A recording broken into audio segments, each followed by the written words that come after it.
एक मुकर्रिर साहब कहने लगे कि आजकल मुकर्रिर बनने के लिए और नात खां बनने के लिए आवाज़ अच्छी हो और गुनगुनाना अच्छा जानती हूँ और आवाज़ अच्छी हूँ तो वो नात खां बन जाएगा। बस 2-4 नात को अच्छा से याद करते हूँ।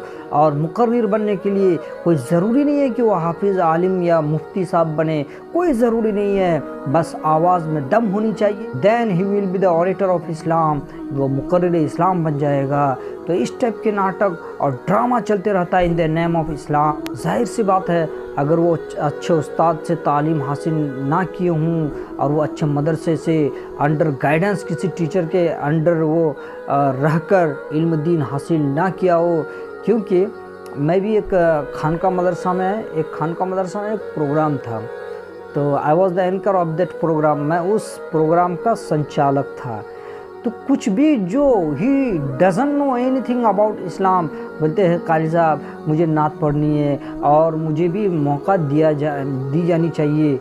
मैंने मौका दिया और वो कलाम ना अल्लाह और रसूल के तारीफ़ में कोई अल्फाज ही नहीं भाई, जो आया जिसके मुंह में आया जो आया पढ़ लिया। तो मैंने कहा भाई किसी से इजाज़त लिए हो? बोलता है हाँ, जो कमेटी से जलसा की कमेटी से मैं परमिशन लिया हूँ और मुझे पढ़ने देने का इजाज़त दी जाए।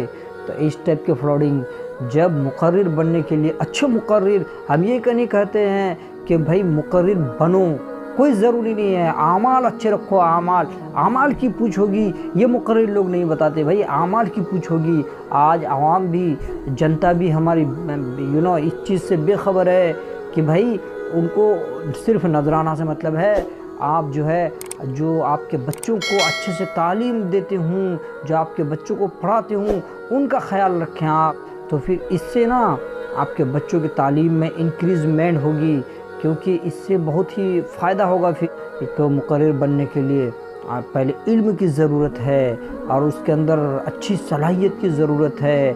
भले ही आपकी आवाज़ में दम हो ना हो कोई बात नहीं, अगर वो स्लो मोशन में तकरीर करे, कोई दीन की बात बताए, तो जाहिर सी बात है कि इंसान उस पर अमल पेरा होगा, बशर्ते कि जो मुकर्रिर साहब हों वो भी इन चीज़ों पे इन बातों पे अमल करते हों। तो अल्लाह पाक